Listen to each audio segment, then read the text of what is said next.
चलिए आगे बढ़ेंगे। जहां उत्तर प्रदेश के मुख्यमंत्री योगी आदित्यनाथ ने बिहार विधानसभा चुनावों को लेकर एनडीए के उम्मीदवारों के समर्थन में जनसभाओं को संबोधित किया। सीएम योगी आदित्यनाथ ने बिहार के रघुनाथपुर विधानसभा क्षेत्र में आयोजित जनसभा को संबोधित कर रहे हैं। क्या कुछ कह रहे, चलिए सुनाते हैं आपको।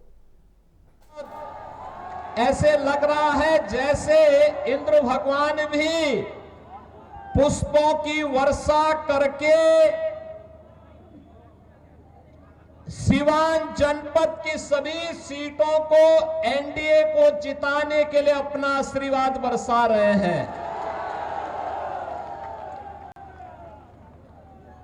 बहनों और भाइयों, जब मैं बिहार में आता हूं तो मुझे बिहार की गौरवशाली परंपरा का स्मरण हो आता है। बिहार की धरती हम सबके लिए ज्ञान की धरती है, भक्ति की धरती है, शक्ति की धरती है, शांति और क्रांति की धरती है। जिस धरती ने उत्तर प्रदेश की धरती से आने वाले महात्मा बुद्ध को ज्ञान प्रदान किया हो, जिस धरा ने भारत के गौरवशाली इतिहास में एक नया अध्याय जोड़ते हुए नालंदा विश्वविद्यालय दिया हो, जिस धरती ने महावीर भगवान महावीर जैन को जन्म दिया हो, जिस धरा ने चाणक्य दिया हो, जिस धरती ने डॉक्टर राजेंद्र प्रसाद, श्री जयप्रकाश नारायण, बाबू जगजीवन राम और कर्पूरी ठाकुर जैसी विभूतियों को जन्म दिया हो, वे कौन लोग थे? इस गौरवशाली धरा को के सामने, यहां के नौजवानों के सामने उन्होंने पहचान का संकट खड़ा किया। बहनों और भाइयों, ये चुनाव उन्हीं लोगों के खिलाफ एक लड़ाई है, वर्तमान पीढ़ी को बताने की एक लड़ाई कि पिछले 20 वर्ष में एनडीए की नीतीश कुमार जी के नेतृत्व की सरकार ने प्रधानमंत्री मोदी जी के मार्गदर्शन में जो उपलब्धियां हासिल की है, ये नया बिहार है। जो बिहार अपने गौरवशाली अतीत के लिए जाना जाता है, उसी गौरवशाली अतीत के साथ बिहार को, वर्तमान बिहार को जोड़ने की इस यात्रा जो 2005 के पहले धूमिल हो चुकी थी, पहचान के संकट के दौर से गुजर रही थी, उसी बिहार को पुनः उसकी प्रतिष्ठा दिलाने के लिए डबल इंजन की सरकार वर्तमान में कार्य कर रही है। बहनों और भाइयों, मुझे आश्चर्य हुआ जब मैं रघुनाथपुर में आया और रघुनाथपुर में आकर के मैंने देखा कि आरजेडी ने यहां से जो प्रत्याशी दिया है वो अपनी खानदानी आपराधिक पृष्ठभूमि के लिए इस पूरे क्षेत्र नहीं, देश और दुनिया में कुख्यात रहा है। नाम भी देखो ना, जैसा नाम वैसा काम, जैसा नाम वैसा काम। और बहनों और भाइयों, इसीलिए तो मैं कहता हूं, हमने यूपी के अंदर एक बात कही कि भाई देखो, अपराध और अपराधियों के प्रति जीरो टॉलरेंस, और जीरो टॉलरेंस के तहत आज आप देख रहे होंगे आरजेडी और उनके लोग आज भी अयोध्या में श्री राम जन्मभूमि पर भगवान राम के मंदिर का विरोध कर रहे हैं।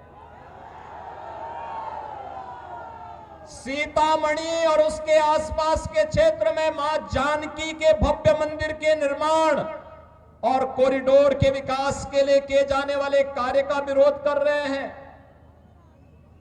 ये आरजेडी के लोगों को बताना चाहिए। अयोध्या में श्री राम जन्मभूमि पर भव्य राम मंदिर का निर्माण होने के पहले उत्तर प्रदेश की डबल इंजन की सरकार ने प्रधानमंत्री मोदी जी के नेतृत्व में अयोध्या में राजर्षि दशरथ जी के नाम पर मेडिकल कॉलेज का निर्माण पहले किया।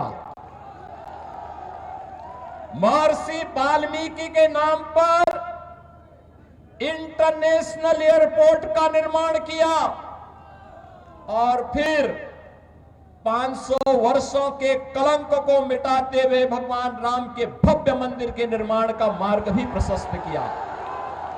बहनों और भाइयों, मैं पूछना चाहता हूं, आरजेडी ने राम मंदिर के रथ को रोकने का पाप किया था। आरजेडी ने पाप किया था। कांग्रेस कहती थी कि राम तो हुए ही नहीं। इनका पार्टनर समाजवादी पार्टी उत्तर प्रदेश में राम भक्तों पर गोलियां चलाती है और ये लोग जब भी इन्हें अवसर मिला, एक ने बिहार के अंदर, एक ने उत्तर प्रदेश के अंदर, वहां के नौजवानों के सामने, वहां के नागरिकों के सामने पहचान का संकट खड़ा किया। लेकिन बहनों और भाइयों, डबल इंजन की एनडीए की सरकार अब पहचान के संकट के लिए मोहताज नहीं। हर बिहारी आज अपने गौरव के साथ सीना तान करके देश और दुनिया के अंदर जाता है, अपनी पहचान को प्रस्तुत करता है। अब बिहार में क्या नहीं है? अब बिहार में सब्बा,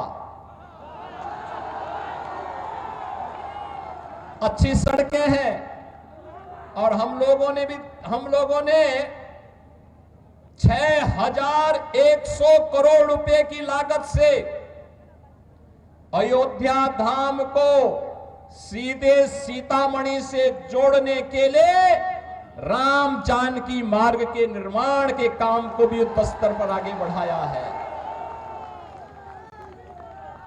आज बिहार में एयरपोर्ट है, मेडिकल कॉलेजेज हैं, इंजीनियरिंग कॉलेजेज हैं और आज बिहार में पलायन नहीं, आज यहां पर प्रगति के नए नए प्रतिमान स्थापित करने की दिशा में बिहार आगे बढ़ा है। गरीब कल्याणकारी योजनाओं का लाभ गरीबों को मिल रहा है। अराजकता पैदा करने वालों के खिलाफ जीरो टॉलरेंस की नीति के तहत ये डबल इंजन की सरकार नीतीश जी के नेतृत्व में कार्य कर रही है। और बहनों और भाइयों, जो बाकी बच जाता है, यूपी का बुलडोजर उसको पूरा कर लेता है। और मैं तो आप सबसे यही कहने के लिए आया हूं, एनडीए यहां पर सभी नेताओं ने प्रधानमंत्री मोदी जी के नेतृत्व में, उनके मार्गदर्शन में, नीतीश जी के नेतृत्व में यहां पे हमारे जितने भी अन्य सहयोगी दल हैं, लोक जनशक्ति पार्टी है, जीतन राम मांझी जी की पार्टी हम हैं, इन सभी ने मिलकर के तय किया है कि बिहार को अब जंगल राज की ओर नहीं जाने देना है, बल्कि बिहार के अंदर कर्पूरी ठाकुर, बाबू जगजीवन राम, डॉक्टर राजेंद्र प्रसाद जी और जयप्रकाश जी की विरासत को आगे बढ़ाते हुए एक जन राज के रूप में बिहार को आगे बढ़ा करके यहां की एक एक व्यक्ति की आवाज को सरकार तक पहुंचाने की सरकार फिर से यहां पर बनानी है। और एनडीए इस दिशा से एक बार फिर से अपने मुद्दों के साथ, विरासत और विकास के इन मुद्दों के साथ आपके सामने है। बहनों और भाइयों, सीवान में वह जंगल राज फिर से मत आने दीजिए। आपने देखा होगा कैसे चांद बाबू के पुत्र के ऊपर इसी सीवान में एसिड उड़ेलने का काम हुआ था। ये वही बिहार है। ये अपराधी फिर से जीवित न होने पाए। ये कांग्रेस को, आरजेडी और समाजवादी पार्टी जैसे दलों को शोभा दे सकता है कि वे किसी पेशेवर अपराधी और माफिया को गले लगा करके किसी बाबर और किसी औरंगजेब की मजार में जाकर के सजदा पड़े, लेकिन यह किसी सच्चे भारतीय को शोभा नहीं देता है। ये नहीं देता है।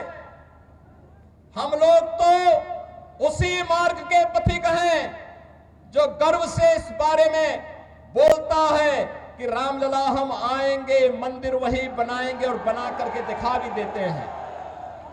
अब किसी को संदेह है अयोध्या में राम मंदिर के निर्माण में? किसी को संदेह है? लेकिन ये लोग प्रश्न उठाते थे, कहते थे कैसे होगा। हमने कहा अयोध्या को सुंदरतम नगरी के रूप में स्थापित करेंगे, और आज आप देख रहे होंगे अयोध्या सुंदरतम नगरी के रूप में स्थापित हो गई ना।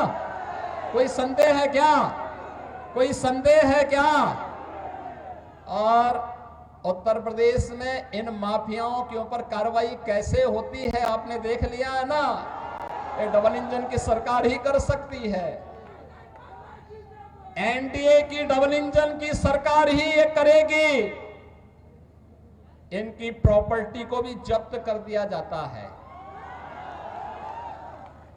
गरीबों के लिए आवास बनाए जाते हैं, गरीबों के लिए भी आवास बनाए जाते हैं, और मैं स्वयं जाकर के उन गरीबों को वहां पर मकान की चाबी भी दे देता हूं। बहनों और भाइयों, पहली बार आपने देखा होगा देश के अंदर गरीब को उसका सही हक मिला है। हर गरीब को राशन की सुविधा, हर गरीब के पास उज्ज्वला योजना का कनेक्शन, हर गरीब के पास शौचालय की व्यवस्था, हर गरीब के पास 5 लाख रुपए की आयुष्मान भारत की सुविधा। और बिहार में तो डबल इंजन की सरकार ने एक भी और भी कुछ काम किए।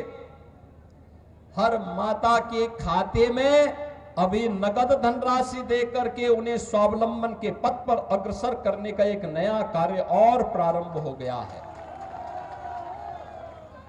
आप मुझे बताओ, ये मोदी जी के मार्गदर्शन में और नीतीश जी के नेतृत्व में बिहार के अंदर आज ये सभी कार्य युद्ध स्तर पर आगे बढ़ रहे हैं। ये कार्य हो रहे हैं। ये कार्य तभी होते हैं जब नारा होता है सबका साथ और सबके विकास का। और इससे पहले 2005 के पहले क्या होता था? सबका साथ लेकिन परिवार का विकास, एक परिवार का विकास होता था।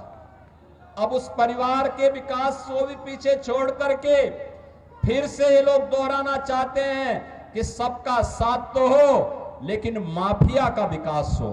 फिर से माफिया को पनपाने का कार्य हो रहा है। बहनों और भाइयों, माफिया को पनपने नहीं देना है। माफिया को पनपने नहीं देना है। दुनिया के अंदर से कम्युनिज्म समाप्त हो गया है और देश के यशस्वी गृह मंत्री अमित शाह जी ने घोषणा की है कि मार्च 2026 तक भारत से नक्सलवाद और माओवाद पूरी तरह समाप्त हो जाएगा।